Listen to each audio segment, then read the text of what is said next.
Hello, and thank you for joining us for today's webinar, Putting the C in CAV. My name is Terry Lamprecht, and this webinar is brought to you on behalf of AutonomouStuff and Hexagon. Today, we'll be learning more about one technology that helps enable connected vehicles, and we're proud to be presenting this webinar with Cohda Wireless. A brief introduction to myself. I've been with the company here for about 7 years. I started off as a field application engineer, and today my role is a director of products and new technologies. Before we get kicked in, a little bit about AutonomouStuff. We were founded in 2010. We're headquartered in Central Illinois. We've been on a consistent growth path for the last decade, and we've acquired a database of customers worldwide, more than a couple thousand at this point. And our goal this entire time has been to help our customers achieve their goals more quickly. And we do this by working with world-class vendors and products. Back in 2018, AutonomouStuff was acquired by Hexagon to help provide autonomous solutions.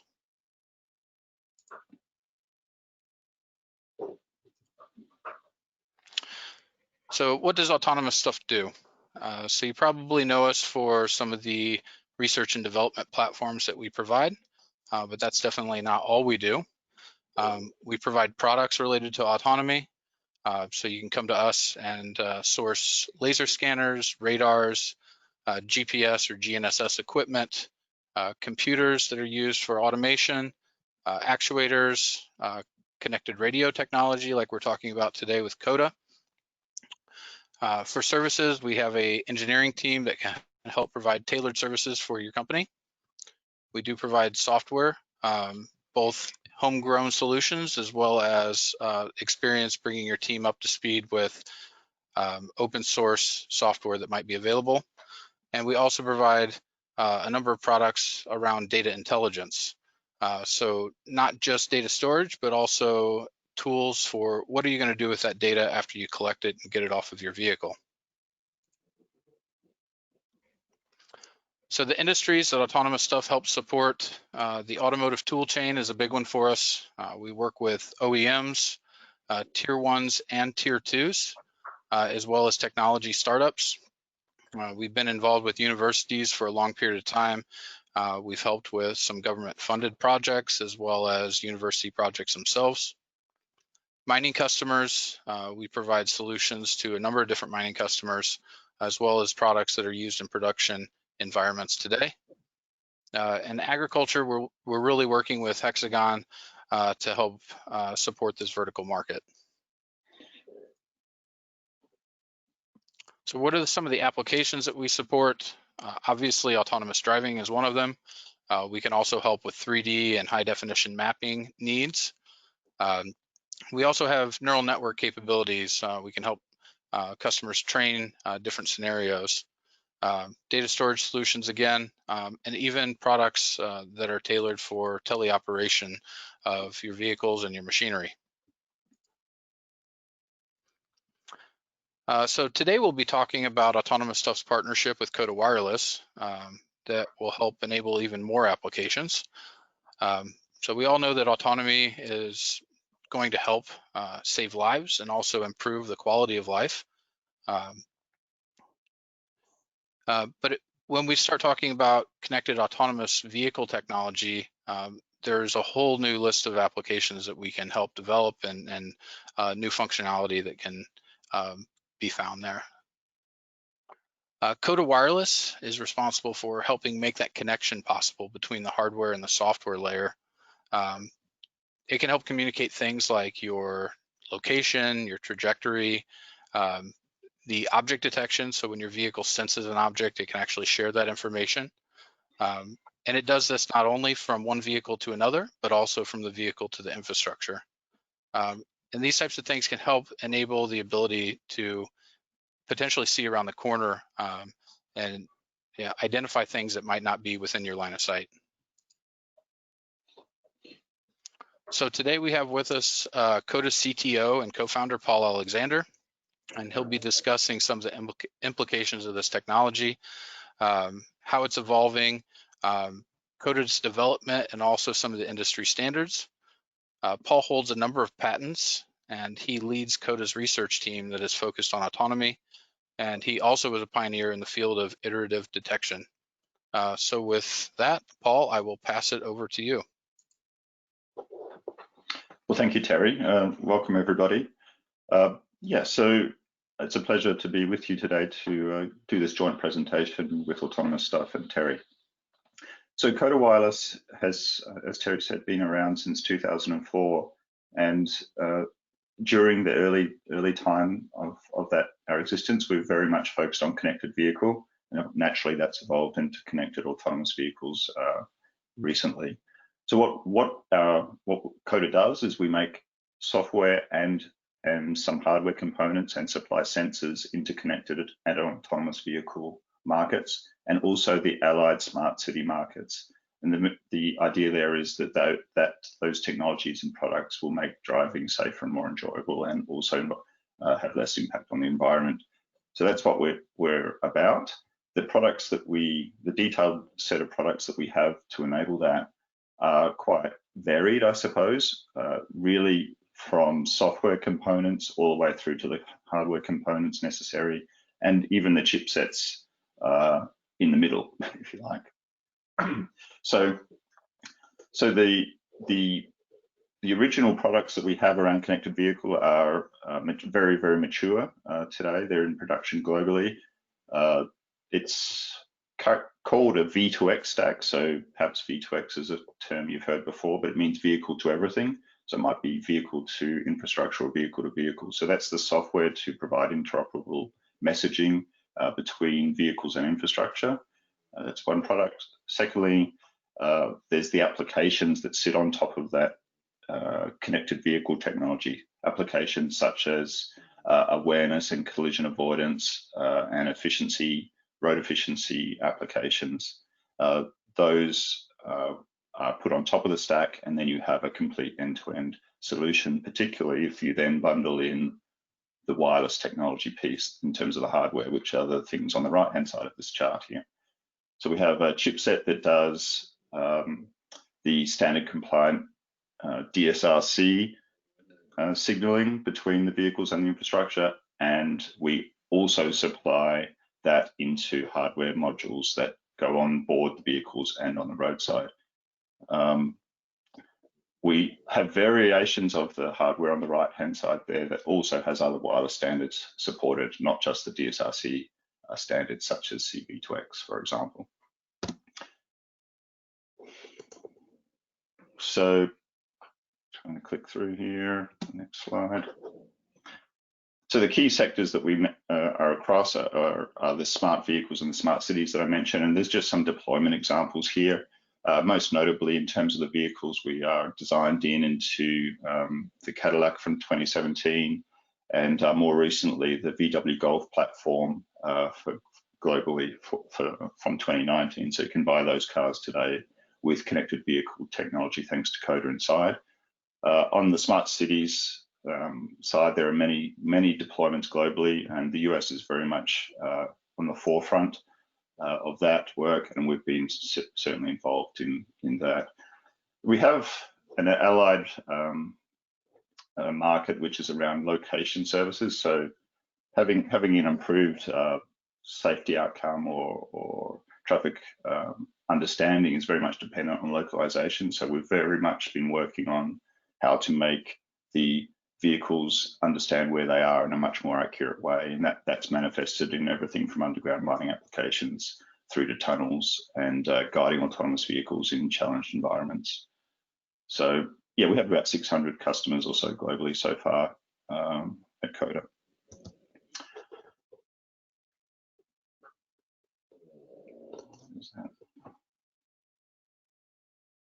So next slide. So as far as where we are, we have offices here in Australia. So Cohda's headquartered in Adelaide, Australia. That's where the research and development is done, and we have support offices where our markets are, including, of course, China, Europe, and North America. All right, So let's get on to the connected piece of this. So what is V2X, vehicle to everything? We'll just have a brief introduction to that. So as I mentioned earlier, V2X is vehicle to infrastructure, vehicle to network, and vehicle to vehicle and vehicle to pedestrian. That latter one there could involve bicyclists as well, or other vulnerable road users. So the way that V2X works is this picture on the right here, it's a little bit of an older picture, a bit of a classic by now, but really there's a direct link of communication between the vehicles. That's the V2V link. So each of the vehicles would have an onboard unit, and they transmit, as depicted in the lower picture, information about the state of that vehicle, and it's just broadcast. It's not addressed to anyone in particular. That means that any other vehicle that is equipped with a similar piece of radio equipment can receive that information and therefore understand where the vehicle is.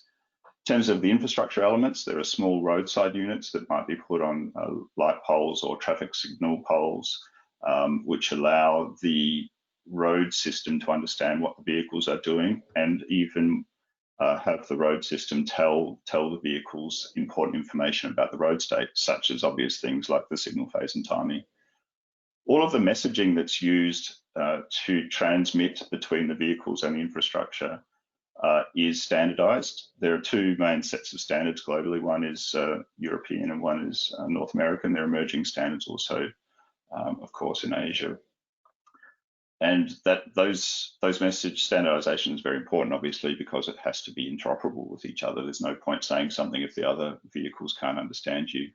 So there's a lot of interoperability tests that happen globally with all of the vendors getting together and making sure that connected vehicle works. And that is very mature, been going on for 10 years or so or more. So there's a little picture on the left here, which just shows a software stack, quite a conventional approach to showing a communications standard. I suppose the only thing I really want to highlight about that is at the bottom, there's the hardware.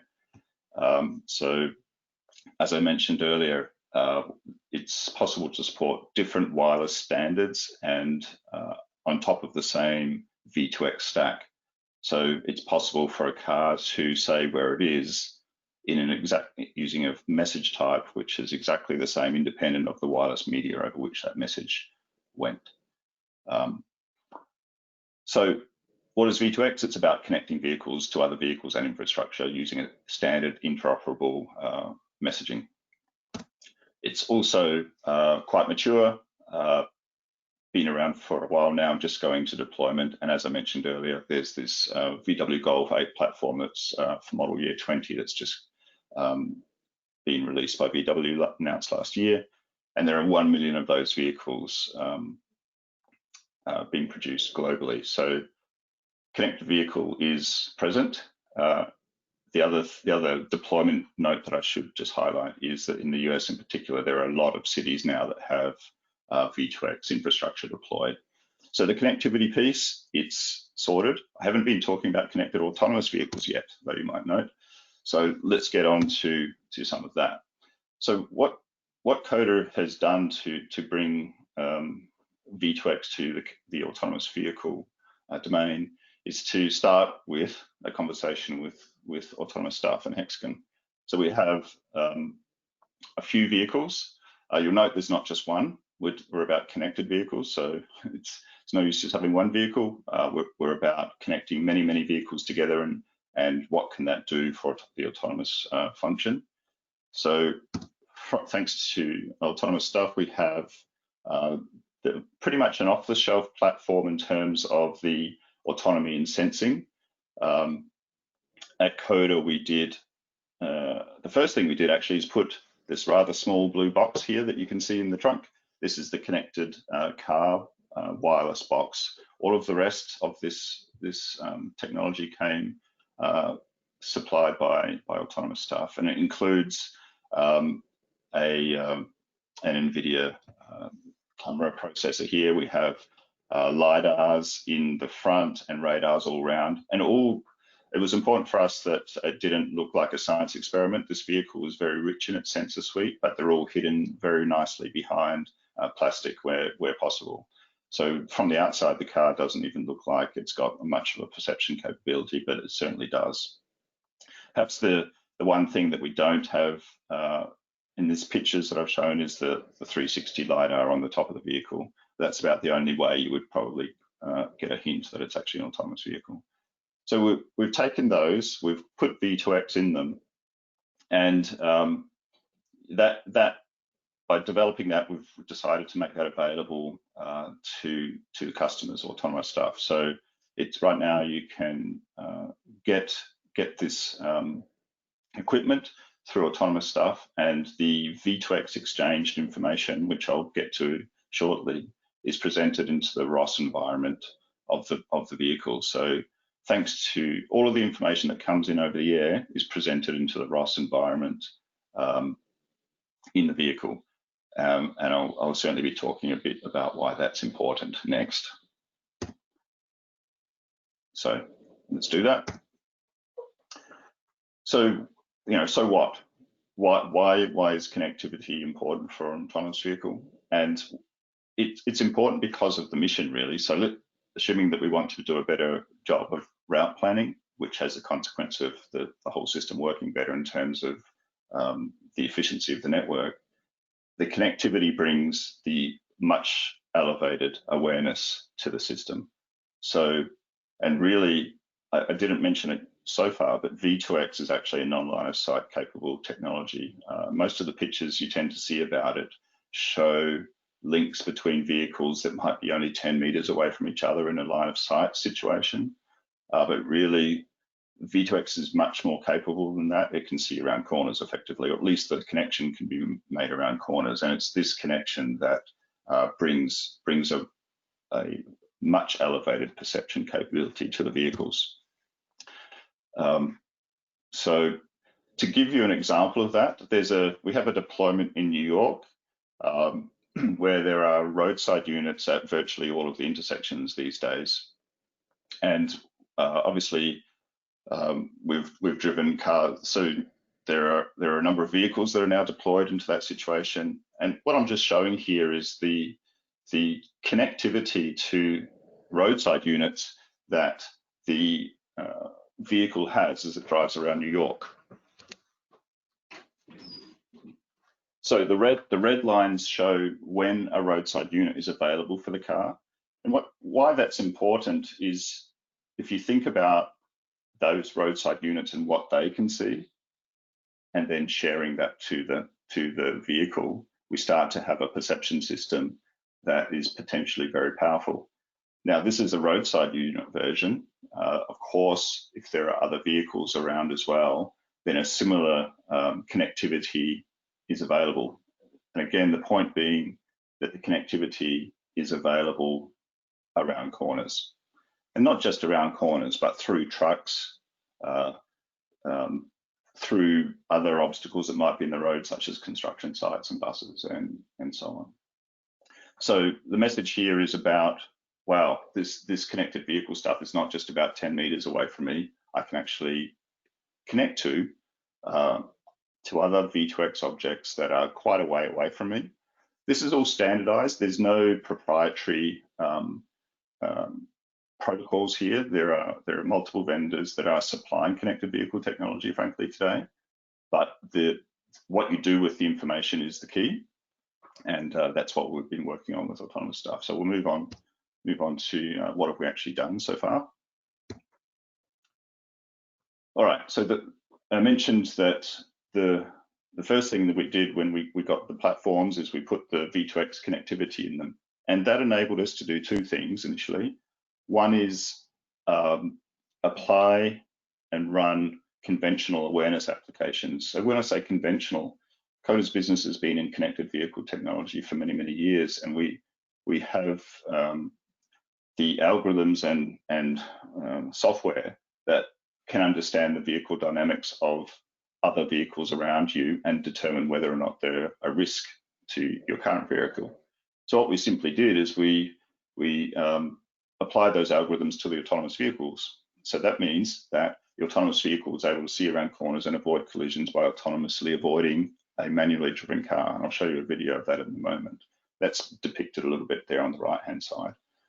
On the left-hand side is the other thing that that came available when we put V2X inside our autonomous vehicles, and that was global positioning accuracy. So by using the roadside units, and you saw in New York they're on every intersection, say, we can use that ground segment information to dramatically improve the positioning system in the vehicle. So we typically go into these urban canyons and drive the vehicles around in those urban canyons and make sure that we fix up the GNSS system thanks to V2X. So I've got a video of this initial work that we did. This was, by the way, also achieved within a few months of getting the vehicles. So what you're looking at here is the white vehicle. I might just pause this briefly to describe it if I can. The white vehicle is a manually driven vehicle. It's got a red light. The human's going to make an error and drive through that red light. The autonomous vehicle on the lower left-hand side there is got its own perception systems there. It can see that the light's green. It intends to turn left onto the road there.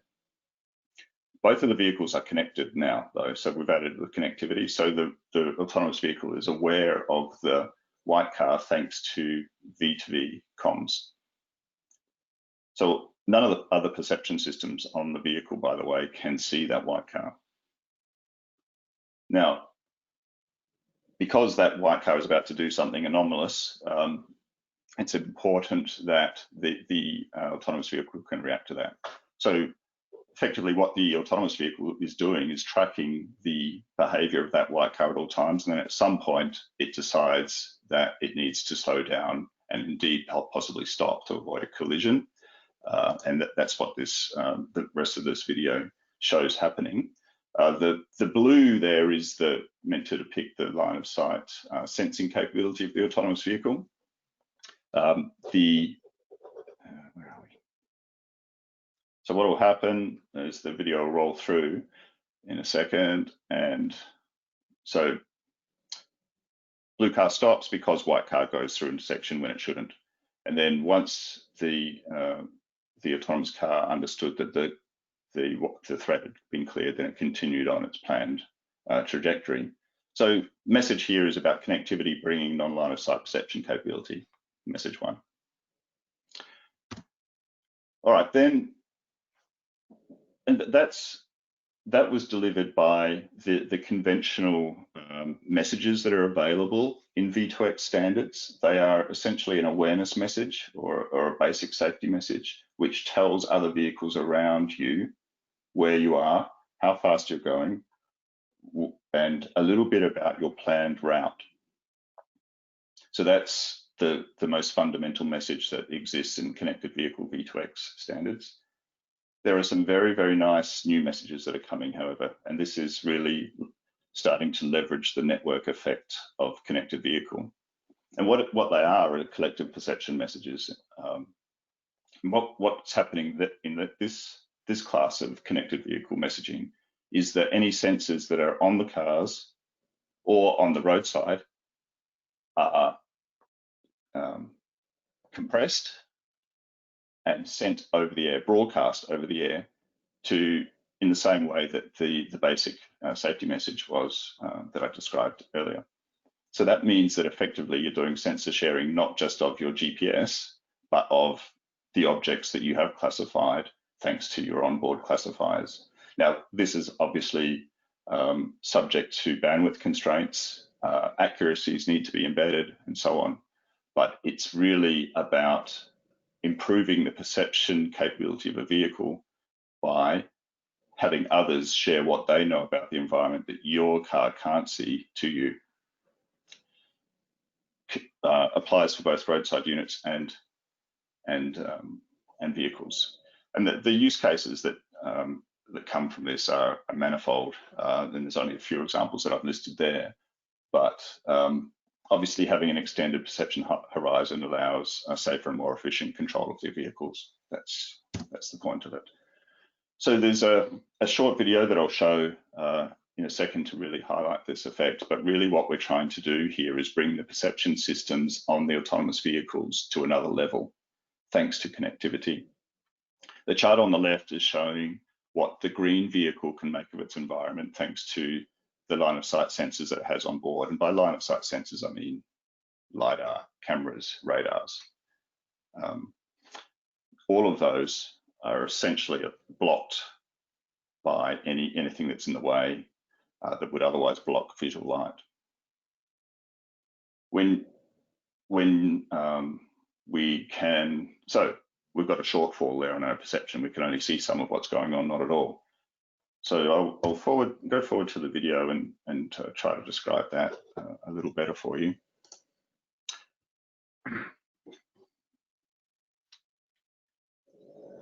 So what we have here is a typical city, at least a model of one. And as we saw in the New York video, there will be roadside units deployed at these intersections, and their typical role is to really tell the surrounding vehicles what's going on in the intersection in terms of things like the signal phase and timing of that intersection. But here what we're doing is we're adding intelligence to that roadside unit by putting some perception sensors on it and having that information shared to the vehicles is the concept. So we've got that roadside unit infrastructure. So now let's zoom down and look at the cars. As I said earlier, we've got this line of sight sensing capability of each of the cars, and none of them are perfect. So you can see that each car here we're highlighting it can see a lot of stuff, but not everything that it needs to. Now, if we were to overlay this information through sharing, then we get a much better picture of what's going on.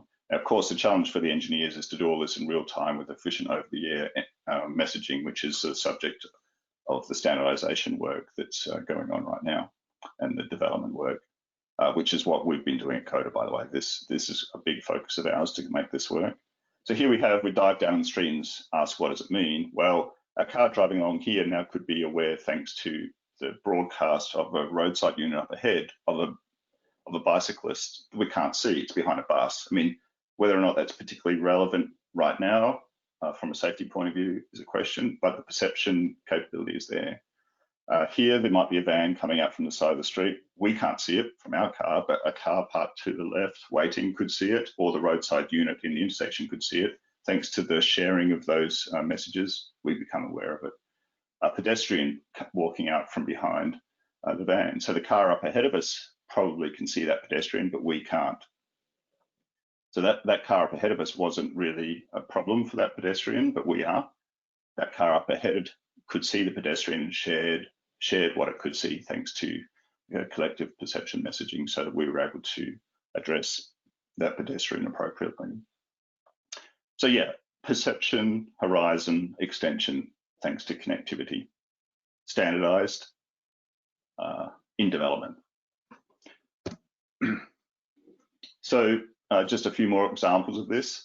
So here what we have is we have a CAV watching a test environment.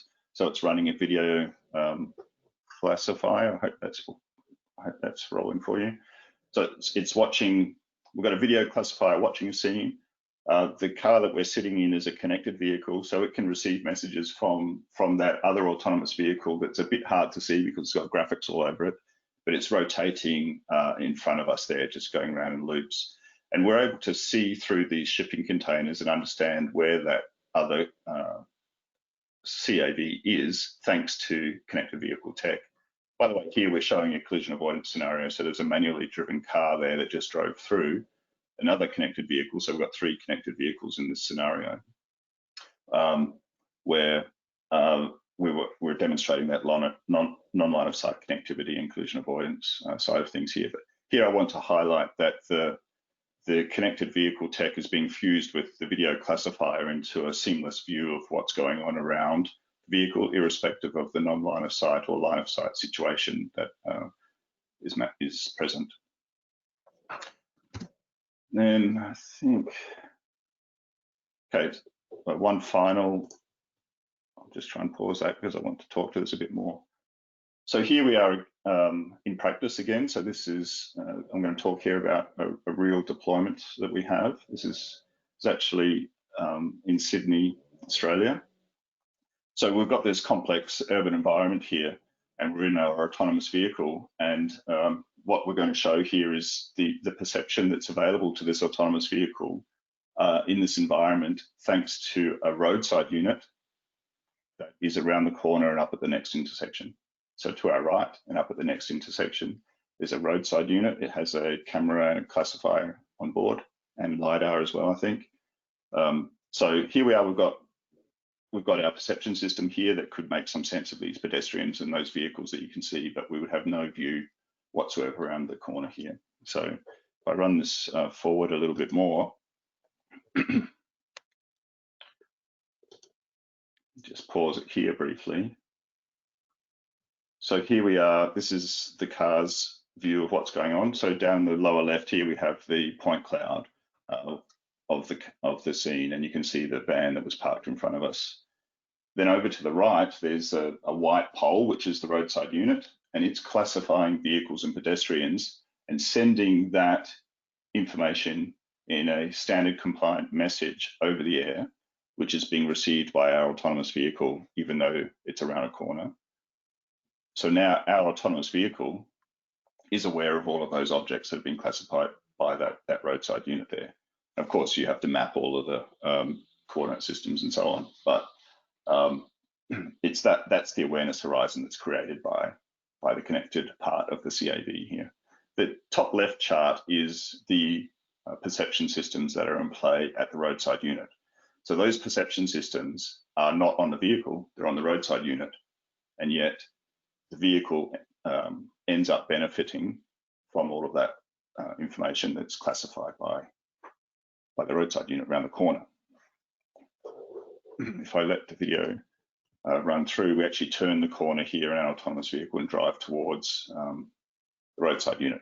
But the point here is that we've got non-line of sight, real-time awareness of objects that we have no way of classifying using our real-time sensors. So as we're driving towards the roadside unit here, we're actually in receipt of now what we can, our perception sensors and the roadside perception sensors would start to agree there on what they could see, because we're in a much more localized environment to each other. All right, really arcane detail here. I have mentioned a few times that there's standardization going on for these messages, and this is just a statement of that fact. It's work in progress. We're looking to have, when I say we, I mean the whole community, looking to have both in the European and SAE standardization have this done next year sometime. So there's already been quite a few trials globally on the standardization of these messages, not what to do with them necessarily, but how to send them. So I won't dwell on that slide too much, I don't think. The moving on away from the collective perception side of things a little bit, the next connected vehicle tech that we're working on is really around platooning. So that's a connected or autonomous vehicle application, obviously. What that meant for us with our AutonomouStuff platforms was that we needed to prepare a highly dynamic, capable set of controllers in the vehicles. And what I'm showing here is the tools that we were able to use to start to generate these controllers. And the point is that the AutonomouStuff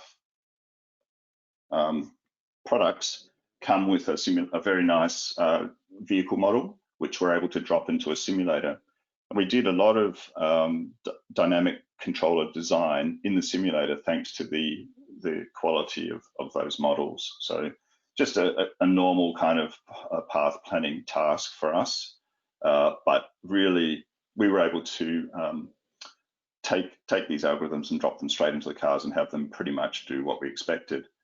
The other thing that we were able to do with these simulators in a platooning context where there's two vehicles, so we're always talking about more than one vehicle normally. We're talking here about connected vehicles. We had hardware in the loop. So when it came to the interactions between vehicles, the simulator was able to have multiple vehicles in the sim and have them send information to each other with the actual onboard units as part of the real-time sim, which was a very, very powerful feature that enabled us to get our platooning going pretty short order. So yeah, I think about maybe a year after we had the vehicles, we'd done all of what you've seen so far. So really from Cohda's point of view, in terms of the value that AutonomouStuff we were providing here was a significant leg up to get to where we really wanted to add value, which was about the connectivity piece and a bit of, and the so what. So what happens when you connect vehicles? What does it mean? Well, it means collective perception, messaging and fusion of that. And it also admits the possibility of platooning protocols, which are also, by the way, standardized. So just another video of the same. So this is actually two of our cars. They're connected here. This is a bit of an earlier video, but they're platooning. So the front car is autonomous, but it's just doing static waypoint following. And then the rear car is doing a gap management following here at a rather conservative tuning. So I think we're running at about a second plus 5 meters in this video. But what's going on between the vehicles is they're sharing over the connected vehicle wireless media, standard compliant messages that tell each other what's going on in terms of the platooning state, whether or not you want to join or leave the platoon and so on. So there's a number of standardized messages between these vehicles that make the platoon possible. So this is a coordinated system. It's really focused on trucks, frankly. And we managed to get down to 0.5 of a second plus 5 meters with 0.6 G maneuvers. And it's that latter number which makes the whole thing very hard, actually. Controlling these things in the highly dynamic context, very tough. So finally, so here's a 3-car platoon. So these are all connected vehicles. In this case, the front car is actually manually driven. And this is really thinking about truck platooning. So there's a number of connected vehicle protocols that play here around joining and leaving the platoon. Think of trucks joining on their long haul. So I don't want to dwell too much on the platooning side of things, other than to say that it's another example of a connected vehicle application, one of many. So I've really focused on the collective perception side of what CAV means for Cohda and AutonomouStuff, but there are many other applications that we're working on. Next one is platooning, but there are others as well. All right, so just briefly on where this is all going from an industry point of view. I won't, bit of an eye chart here, so I won't dwell on this too long. It's really a timeline going from left to right with increasing levels of automation thanks to the kinds of messages that are supported in the CAV context. So we're at day 1 already, which is about sharing awareness. So making, oh, I'm aware of your vehicle, I know it's somewhere, it's probably relevant to me, through to day 2, which is really starting to share more of the sensors that are on the vehicles. And this is going to help me because now I could perhaps plan my drivable area better than I could before. And this is where collective perception messages comes in. It's also where platooning starts to happen. And we start to think about vulnerable road users. So that day 2, if you like, is emerging now in trials. Then day 3 is really cooperative driving, which is advanced platooning, if you like. Really negotiating, and this sounds a little scary, but negotiating maneuvers. Oh, you want to do that, but I want to do it this way. Oh, but maybe you could do it that way. So really only possible because they're connected, right? And by the way, the connected, when I say connected, I don't mean connection over the internet to a server. I mean real-time, high availability connectivity. So every car will have an internet connection, right? That's not what we're talking about here. We're talking about this specific high availability, low latency connectivity that the vehicles have and what we can do when we have that. And then obviously going further out, we get to a utopia. So the automation level is increasing from left to right across this chart, and the messages are getting more advanced, and the degree of cooperation is increasing. So that's, I think, all I wanted to talk about today. I guess the key takeaway is there's a lot that can be done in an autonomous vehicle using its onboard perception systems. That can be improved dramatically if you connect those vehicles to each other and to infrastructure to bring the perception systems that are on those third-party sites to your vehicle. So thanks for listening.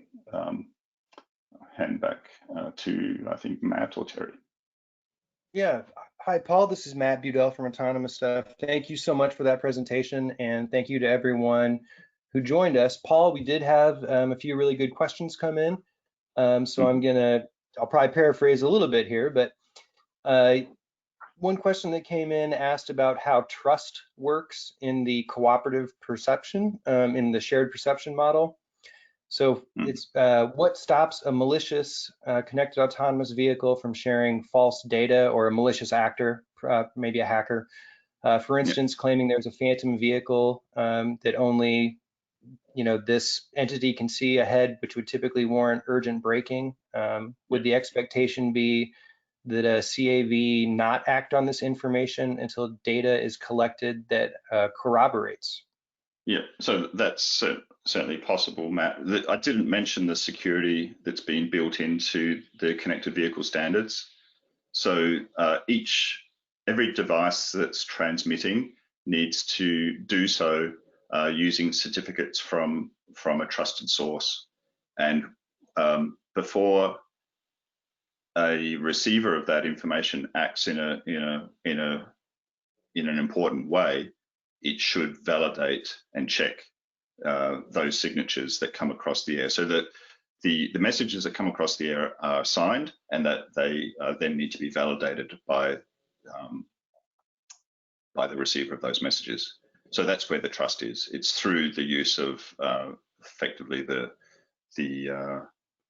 root of trust that exists in the creation of those certificates, and that you must validate them. So it's one thing to send signed messages over the air. It's up to the receiver of those messages to validate them and make sure that they've come from a source that is valid. But that's all embedded in the messaging over the air. There are certain attack models where people could try to steal equipment and do those kind of attack surfaces. So there's misbehavior detection that's been built into the standards as well. So as you mentioned, doing these cross checks and plausibility checks are what the suppliers are also building in. Okay, great. And for anyone listening who is interested in that topic, AutonomouStuff also hosted a webinar in June that's available on our YouTube channel about some of the connection points between functional safety and cybersecurity that does speak to some of those same standards. Paul, a question about range. Do any of the differing standards affect the communication horizon that is possible? For example, does CV2X permit connecting to RSUs at greater ranges than DSRC? That's a pretty direct question. I would say in the end they're about the same. So at Cohda Wireless, we don't build our applications in a different way depending on the wireless media, because from what we've seen, and we supply both CV2X products and DSRC products, that everything else being equal, they're about the same. And there's certainly, the range is sufficient to run the applications. I mean, there's no need to be connected for 10 kilometers, right? So the wireless standards for use in V2X have been designed in such a way that we're not spending too much on antennas, not spending too much on power. not having to build incredibly sensitive receivers, so that we can have a nice price point and also have enough range to satisfy the application's requirements. So you would have seen in that driving around New York there, we're probably getting 200 or 300 meters back from a complete blind intersection. And that's typical, that's what we see for independent of the wireless standard. So there's not fundamentally, there's not a big difference between the two. They're both fit for purpose for the applications. Okay, great. We're getting near the end of our session here, so I'll just ask one more question. This one is about combining communications and sensing. For collective perception messaging, how important do you think is combining communications and sensing into one integrated unit in vehicles? Do you think that will only help in early market penetration, or will it be useful in the long run? And it says, specifically given that cellular communications starting to use high frequency bands such as millimeter wave that are already used in radar, for example. Yeah. Okay, I was going to ask for a clarification on that question, but I think the last bit there did clarify it for me. So that's a research topic that a few people are looking at. I'm not aware of too much standardization of that. So what the question is about is, okay, you're communicating, you're sending energy out there, and what else can you do aside from the payload of the message based on those signals? And in fact, I briefly mentioned during the presentation V2X locate. That is exactly an example of such an idea, where the principal reason for transmitting is to communicate bits of information in the messages, but those messages themselves also allow you to do other kinds of, or determine other aspects. A simple example would be that when you receive a message, its power level might tell you how far away the transmitter was, which you could use, for example, to check against the positioning service that might be encoded into the message payload. So that's the nub of the question. I think it's a very interesting topic, and there are a number of people working on such systems around the world. So it's really a way to make a system very efficient and add robustness. But I don't see it so much in standardization. There's a few thoughts that are happening in real time, but yeah, the standards define what to send. They don't tell you how to do very interesting other things with the very same messages. But yeah, encourage people to have a look at that. It's a hard problem and very interesting. Okay, well, thank you very much, Paul. Once again, we appreciate your time and all the effort you put into this presentation. And thank you everyone for joining us. This webinar will be available for replay on AutonomouStuff's YouTube channel at later this week. Thank you so much. Thanks, Matt. Thanks, everyone.